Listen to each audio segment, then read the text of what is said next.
In the heart of 12th century Suffolk, in an age when England was a patchwork of fields, forests, and small villages bound together by superstition and prayer, something happened that no chronicle, no scholar, and no kingdom has ever been able to explain.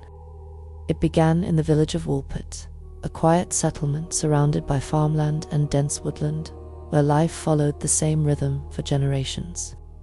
The villagers woke with the sun, worked the fields, fed their animals, and ended their days with simple meals and familiar faces. Nothing extraordinary ever happened there. Nothing that challenged the world people believed they understood. But one summer afternoon, as the fields shimmered beneath the heat and the church bells marked the passing hours, two children emerged from the deep pits outside the village, pits once used to trap wolves that roamed the countryside. The villagers gathered around in shock, uncertain whether they were witnessing a miracle or an omen. The children stood trembling on the edge of the pit, a boy and a girl, ragged, silent, and terrified. Their clothing was woven from a fabric no villager recognized.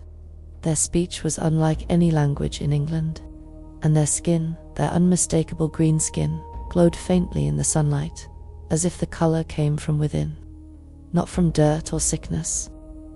The boy clung to his sister, his eyes darting across the crowd of villagers with desperate confusion. The girl, slightly older, looked around as though she had awakened on a strange and hostile planet. Neither child understood a single word spoken to them. They did not know where they were, nor how they had arrived there. They were healthy, but exhausted. Alive, but entirely unlike any child the villagers had ever seen. As more people gathered, whispers spread through the settlement. Some believed the children had risen from the underworld. Others thought they were spirits from the forest or fire creatures who had lost their way.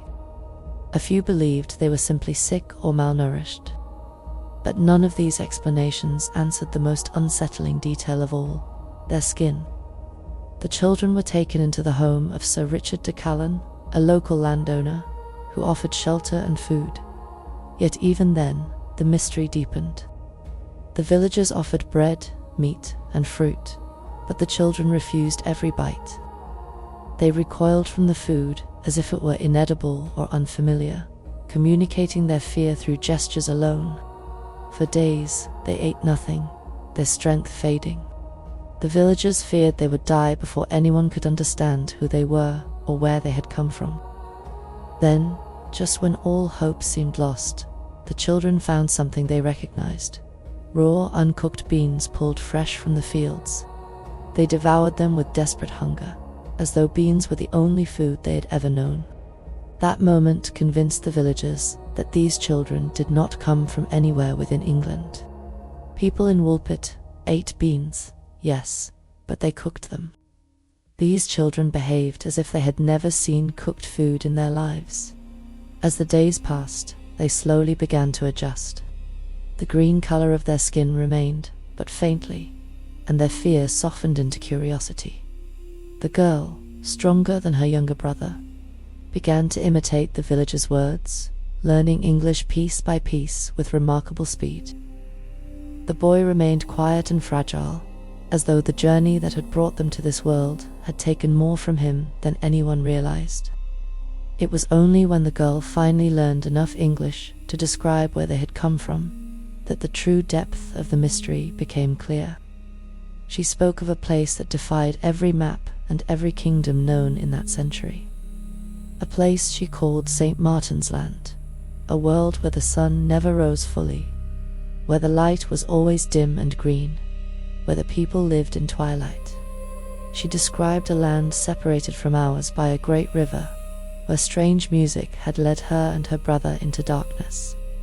When they awoke, they were in the pit near Woolpit, surrounded by a blinding light that hurt their eyes. Her story was not a dream. It was not a child's imagination. It was the testimony of someone describing her home with clarity and conviction, even as she struggled to use a new language. Her words forced England to confront a truth it was not prepared for, that these children may not have come from another country, or even another land. They may have come from another world entirely, And so, from that moment in the 12th century to the present day, the mystery of the green children of Woolpit has never faded. It sits at the edge of English history like a wound that refuses to close. A story so strange and so carefully documented that scholars cannot dismiss it, and believers cannot ignore it. The children appeared, the children lived, the children spoke. Yet the question of where they came from has never been answered. Because sometimes the strangest stories in history are real, and sometimes the people who never belonged to this world walk into it anyway, leaving behind more questions than the centuries know how to answer. The day the children appeared began like any other in the quiet village of Woolpit. Farmers tended their fields beneath the late summer sun, women gathered water from shallow wells, and children ran barefoot between cottages that had stood in the same place for generations. Life was predictable, familiar, and untouched by anything extraordinary. But near the outskirts of the village, where the land dipped into the deep earth and ancient wolf pits marked the fields, something happened that no villager would ever forget. Two men were walking the boundary of the fields when they heard rustling from one of the pits.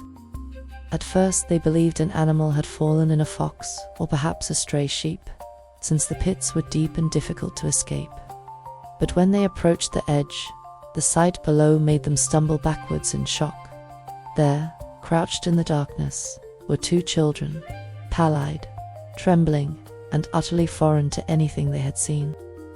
The children were dressed in garments woven from a strange, rough material unfamiliar to the villagers. Their clothes were not made from wool or linen, nor did they match any known style of the region, but the most striking detail was their skin. Both children were entirely green, as though the color came from their blood, their breath, their very existence. The men shouted for help, and soon a crowd gathered around the pit. The villagers tried speaking to the children, but the boy and girl only clung to each other, responding in a language made of soft, melodic syllables, unlike English, French, or any tongue spoken in Europe at the time.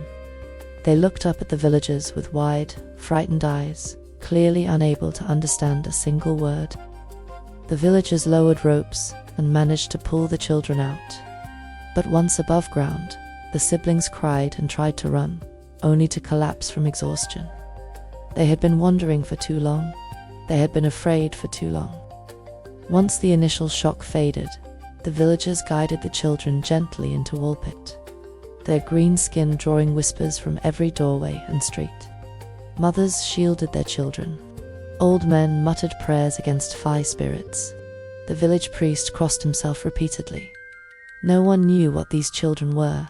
Were they sick, cursed, lost, or something else entirely? The children were taken to the manor of Sir Richard de Callan, who offered shelter, food, and a calm environment where the siblings could recover. Yet even there, confusion continued. When offered bread, the children recoiled as if it were poison.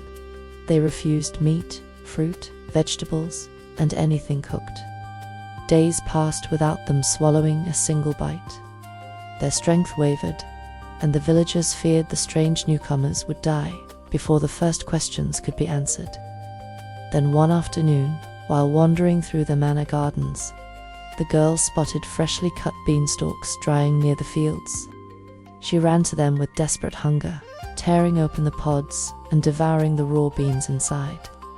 Her brother followed, eating until tears streamed down their faces from relief. They ate as if beans were the only food they had ever known. The villagers were shocked, then fascinated, and finally troubled. No one in England ate beans this way. No one treated cooked food like an unknown danger. As days turned into weeks, the children grew stronger. The green in their skin faded slightly, though it never disappeared completely. They began to explore their surroundings with quiet curiosity. But one thing remained unchanged. They spoke only to each other, using the same melodic, unrecognizable language.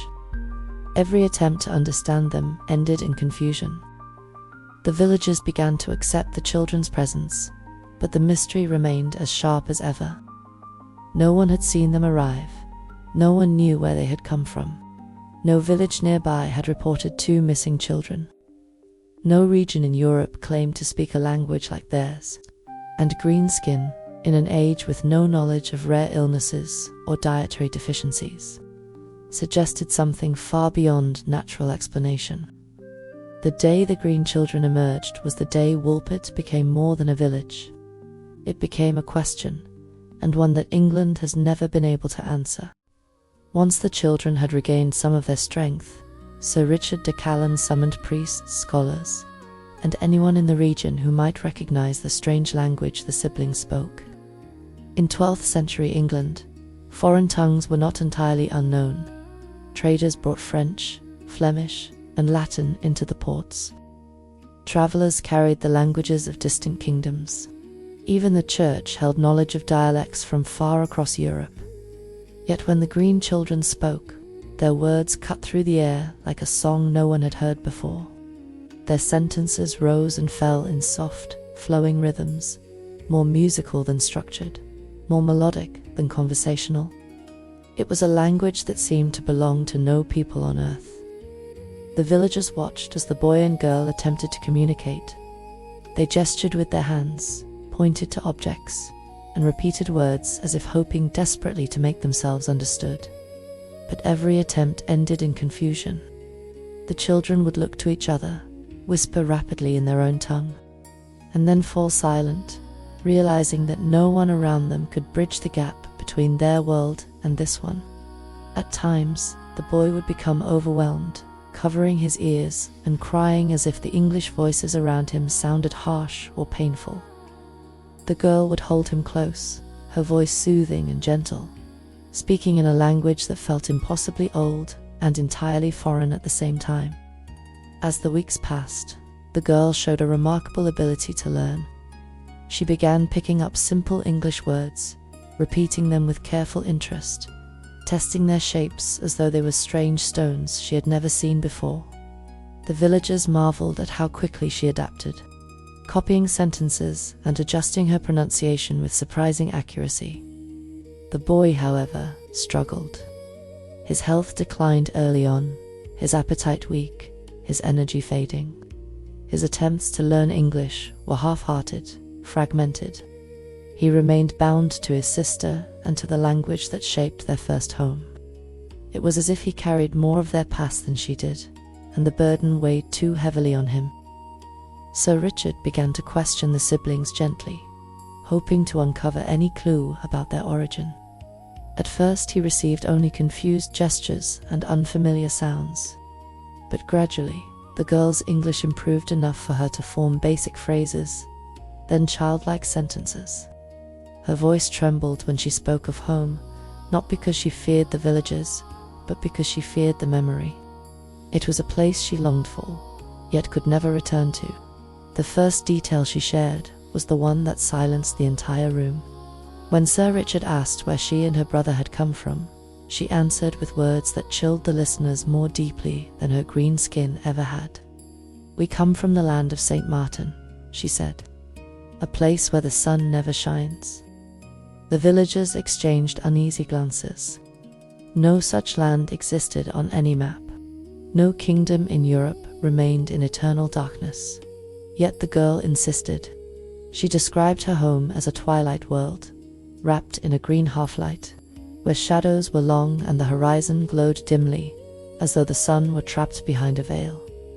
She said their land was separated from the world of Woolpit by a vast river, too wide to cross and perpetually drowned in mist. When asked how they had arrived in the pit, the girl struggled. She described walking with her brother as they followed the sound of bells that rang from across the river, bells that did not exist in her homeland. Drawn by curiosity, they wandered into a cavern or a tunnel where darkness swallowed them completely. They walked in that darkness for what felt like hours, following the echo of the bells until they saw a bright light that hurt their eyes. When they stepped forward, they found themselves in the pit at Woolpit. The sky above them impossibly bright, the air sharp and unfamiliar. Her story made no sense to the people of Woolpit. It described no known region, no familiar climate, no recognized culture. The villagers had heard of distant lands, but none spoke of eternal twilight, and no natural phenomenon could explain how two children had crossed from that world into theirs. The more the girl learned to speak English, the more disturbing her answers became. Her words did not match fairy tales. They did not match any known mythology. They were detailed, consistent, and spoken with the sincerity of a child who was describing a world she had lived in every day of her life, a language no one recognized, a land with no sun, a journey through darkness guided by bells that should not have been heard. The villagers began to realize that the mystery of the green children was not rooted in sickness or foreign birth. It was rooted in a truth that crossed the line between reality and impossibility, a truth spoken in a language that had no place in the world they knew. When the girl began to reveal more about her homeland, the villagers listened with a mixture of wonder and dread. Her English was still simple, but her descriptions were vivid enough to paint a world none of them could imagine. She spoke of a land bathed eternally in dim green twilight.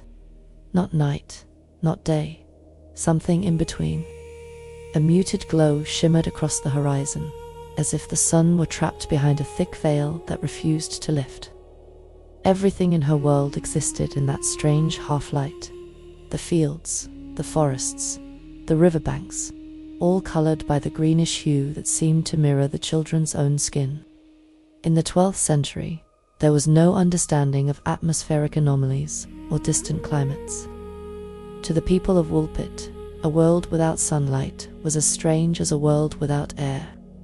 They asked the girl whether her people had lamps or torches, whether they used fire to brighten their homes. She shook her head. Fire was rare, she said, for her homeland was always cool and shadowed. People worked slowly, lived modestly, and spoke softly. The rhythm of their days was guided not by sunrise or nightfall, but by a faint, constant glow that never changed. She described their village as small, with houses built from materials unfamiliar to the villagers of Woolpit. Their clothing was rough and durable, woven from fibers that did not resemble wool or flax. The people were quiet and gentle. They ate beans, roots, and certain plants that did not exist in England. They feared bright light, for their eyes were unaccustomed to it, and they had never seen a sky fully illuminated. When the girl spoke of this, her expression always tightened. The memory of Woolpit's bright sun hurt her even now. The villagers pressed her gently with more questions. Where was her land? What lay beyond it? Who ruled it? But the girl could not answer in any way that made sense to them. She said that her land was bordered by a great, endless river, wider than anything known to the people of Suffolk. Across that river lay a distant sound, a ringing of bells that her people could hear faintly, but had never found the source of. Those bells fascinated the children. They rang with a warmth and clarity foreign to their shadowed world. One day, she explained, she and her brother crossed a certain field near their village and discovered a deep cavern or tunnel, one they had never noticed before. Inside it, they heard the bells more clearly, echoing through the darkness. The sound felt alive, almost calling to them. Curious and eager, they followed the echoes deeper and deeper, until the darkness thickened around them and they lost all sense of direction. She could not describe how long they walked. Time meant little in her homeland, and even less inside the tunnel. Eventually, she said, they saw a blinding light, white, sharp, and painful. Nothing like the dim twilight that colored their world. They stepped toward it, holding hands, terrified but mesmerized. The next moment, they were lying inside the wolf pit, near Woolpit. The sky blazing above them with a brightness they could not endure. It was their first sight of the sun. It burned their eyes. It frightened them more deeply than any monster or spirit could. Her story was so clear, so detailed, and so consistent that the villagers began to fear the implications. If the children came from another land, why had no one ever heard of it? If they had emerged from a tunnel, where did that tunnel begin, and why had no one else ever seen it? Most unsettling of all, how had they crossed from that place into England? The people of Woolpit lived in a world with boundaries. They believed in kingdoms, rivers, forests, and fields. The girl's story described a world that defied every boundary they understood. Some villagers believed her homeland was underground, part of a vast network of caverns hidden beneath the earth. Others believed it was a fey realm, a place between worlds reached only through enchanted paths. A few whispered that the children were not human at all, but creatures shaped by light and shadow. But nothing explained the sense of innocence in the girl's eyes, the sincerity in her voice, or the terrible fear she felt remembering the sun. Whatever St. Martin's Land truly was, it left the villagers with one undeniable truth. The children had come from somewhere unknown, somewhere uncharted, somewhere that had left its color on their skin and its twilight in their memories. And if such a place existed, then the mystery of the green children was far more than a strange event in a village field. It was a glimpse into a world England was never meant to see.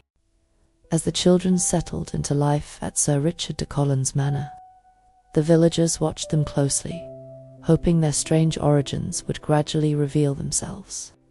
But as days turned into weeks, it became painfully clear that only one of the siblings had the strength to adapt to this new world. The girl grew steadily stronger. She learned English at an astonishing pace, absorbed new customs, and slowly adjusted to the brightness of the sun.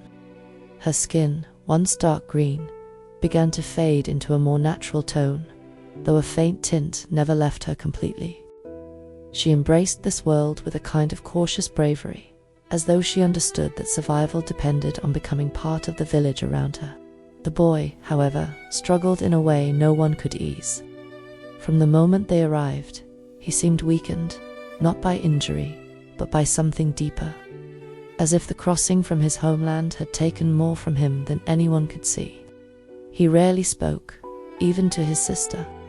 He did not eat as she did, taking only small handfuls of beans and refusing everything else. His body remained thin and frail, and his eyes often stared past the villagers, as if searching for a light that did not exist in England's world. The manor servants tried to comfort him, offering warmth, rest, and patience. But the boy's health continued to decline. Some believed he missed St. Martin's Land so deeply that his spirit would not allow him to remain in Woolpit. Others whispered that the sun's brightness was slowly killing him, that his eyes and skin had been shaped by a world where twilight was the only light. A few believed that he was simply too young to understand the transition his sister had accepted. Whatever the cause, the truth emerged quietly one morning when the girl woke to find him unresponsive beside her. Sir Richard recorded later that the boy passed peacefully in his sleep, without fear or pain. The villagers mourned him, though none truly understood him. They buried him in consecrated ground, unsure if he belonged to their world, but unwilling to treat him as anything other than a child who deserved dignity. His sister did not speak for days after his death. When she finally returned to learning English, her voice carried a sorrow that even the villagers could understand without translation. She was alone in a world that was not hers, and whatever connection she once had to her homeland now existed only in memory. Yet, despite her grief, the girl continued to grow. As the years passed, her green color faded almost completely, leaving only a pale, strange undertone visible in the right kind of light. She learned to eat a wider variety of foods. She studied the customs of England with impressive intelligence. Eventually, she reached adolescence and then adulthood, becoming part of the village despite her unusual origin. Records suggest that she even took employment in the household of a local noble and later married. Her husband remains unnamed in most accounts, but the chronicles note that she lived a relatively normal life for many years. However, the mystery did not fade with her assimilation. Even as she integrated into English society, her memories of St. Martin's Land remained detailed and unwavering. She continued to describe a twilight world, divided by a vast river, a land where the sun never rose fully, and where her people lived in gentle silence. She never changed her story, never contradicted herself, and never hinted that her memories were dreams. Every retelling carried the same clarity, the same conviction. It was as if she held two worlds within her, the world she was born into, and the world she had been forced to survive in. Despite living among them for years, some villagers never fully trusted her. They whispered that she was touched by a world beyond theirs. Others believed she had been sent as a sign, a living reminder that their understanding of Earth was incomplete. When she died, her passing was recorded without ceremony, as though those who documented her story knew she belonged more to her mystery than to her village. Her brother's death had marked the end of their shared past. Her life marked the beginning of a question that no one could answer. The Green children had stepped into England from somewhere no one could map, no one could name, and no one could return to. One child had perished in the New World. The other had lived long enough to leave behind a trail of testimonies that would haunt historians for centuries. And yet, even with her life documented, her marriage noted, and her story preserved, England never understood what she truly was: a traveller from another land, another world, or another reality. The mystery did not die with her. It became stronger. Even after centuries of study, the mystery of the Green children has refused to settle into any single explanation. Historians, folklorists, scientists, and theologians have all tried to unravel the story. But every theory solves one piece of the puzzle while breaking another. The evidence is too strange to dismiss and too incomplete to understand. What remains is a set of possibilities that stretch across belief, science, and imagination, all attempting to explain how two green-skinned children emerged from a pit in 12th century England, speaking a language no one had ever heard. The first theory suggests that the children were members of a hidden community living deep within the vast marshlands of the Fens, a region that was far more treacherous and isolated in medieval times. Some historians argue that such a group might have developed unique customs, diets, and even dialects unknown to the outside world. A deficiency disease, they propose, could have caused the children's green skin. But this explanation fails to match the girl's detailed description of her homeland, a place of eternal twilight, divided by a great river, where she had never seen the sun. The villagers of Woolpit were familiar with the Fens. Nothing the girl described resembled it. Another theory claims that the children came from an underground world, perhaps a network of vast caverns extending beneath the earth. Medieval writers occasionally recorded stories of subterranean peoples. The girl's account of entering a dark tunnel and walking toward a blinding light fits this idea. Some scholars believe the children may have followed a river cave system and emerged accidentally in Woolpit. Yet this theory collapses when confronted with the language they spoke. No known underground group, no hidden settlement. No community in medieval Europe spoke a language as unrecognizable as the children's. Even more troubling is the fact that they claimed everyone in their homeland had green skin, not just a few. Folklorists argue that the children may have belonged to the Fae, beings of ancient English legend who lived between worlds. Their green skin, sensitivity to sunlight, strange clothing, and unfamiliar language fit descriptions of Fae children found in older Celtic stories. Even their sudden appearance in a pit matches older tales of Fae slipping accidentally into the human realm. But this theory shifts the story into the territory of myth rather than reality. And historians resist accepting supernatural explanations for an event so carefully documented by reliable medieval chroniclers. A more unusual theory suggests that the children were interdimensional travelers. While this idea belongs to modern speculation rather than medieval thought, it attempts to take the girl's testimony seriously. She described a world parallel to ours, one with its own sun, its own climate, and its own people. The twilight she spoke of resembles the kind of filtered light one might expect in an environment separated from ours by a thin barrier. The tunnel she described could be interpreted as a crossing point between two realities, and the sudden, painful brightness of the sun suggests that her world had a very different atmosphere or distance from its light source. This theory explains their skin, their language, and their confusion. But it raises questions too vast for historians to accept without evidence. There are also theories rooted in astronomy and environmental science. Some speculate that the children may have come from a region affected by unusual atmospheric conditions, a valley where sunlight reached the earth at a filter, coloring everything in shades of green. Others argue that the girl's descriptions could be symbolic or misinterpreted, shaped by her limited English. But this explanation cannot account for the language she spoke or the clothing they wore. The simplest theory is the least convincing, that the children were orphans from a distant land whose parents had died, leaving them wandering alone. But this theory collapses instantly. No kingdom in Europe, Asia, or Africa has ever recorded people with naturally green skin. No dialect matches the children's speech, and no records describe missing children that fit their details. Their story stands alone, isolated in history, as though it arrived from nowhere.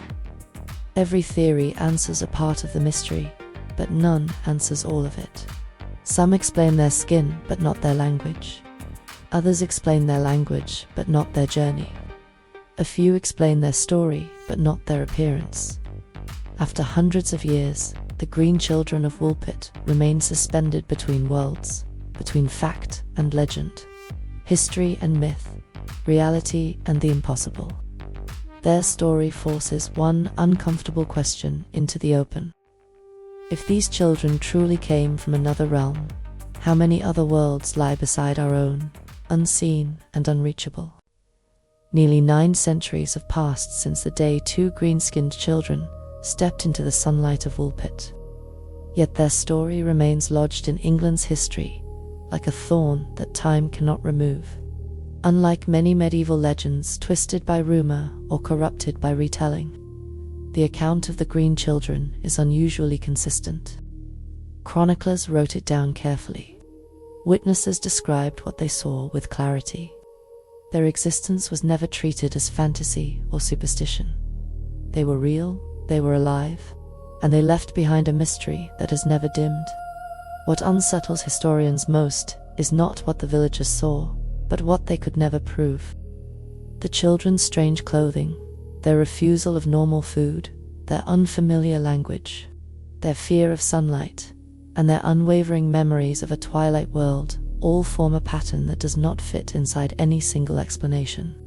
And the girl's testimony, spoken with the innocence of someone trying simply to tell the truth, refuses to settle into metaphor or misinterpretation. She described her home as clearly as a child describing their own village. It was not a dream. It was not a story shaped to please the villagers. It was her reality, and she held on to it until the day she died. Even now, when science has mapped the earth, traced its cultures, and documented nearly every language spoken across its continents, the green children remain unexplainable. They appear as proof that history is filled with gaps, places where the world brushes against something else, something that human understanding struggles to reach. Whether the children came from a hidden community, a distant realm, a phylic dimension, or an entirely separate reality, their story demands humility. It forces us to accept that the world we live in is not as complete or as understood as we wish to believe. The villagers of Woolpit accepted the children as best they could. They provided shelter, food, and care. They buried the boy with respect. They allowed the girl to build a life among them, even as her memories whispered of a place no one else could see. When she eventually passed away, they laid her to rest like any other inhabitant of the village. But they never answered the question that began the moment the children climbed out of the pit. Where did they come from? It is a question that has haunted Woolpit's fields for generations. Scholars still visit the village, Folklorists still study the old chronicles.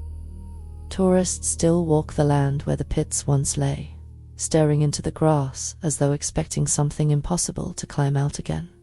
The mystery does not weaken with time, it grows stronger, because every century that fails to solve it adds weight to its truth.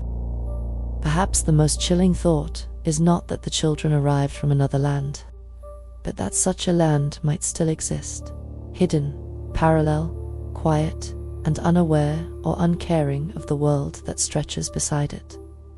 A world of twilight, a world where the sun never rises, a world separated by a barrier thin enough for two frightened children to cross by accident. The green children of Woolpit were more than a medieval curiosity.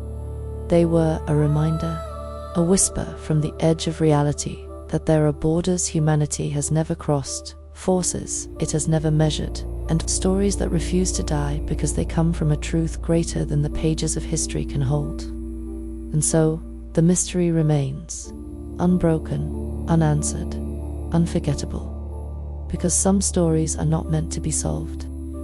Some are meant to remind us how little we truly know.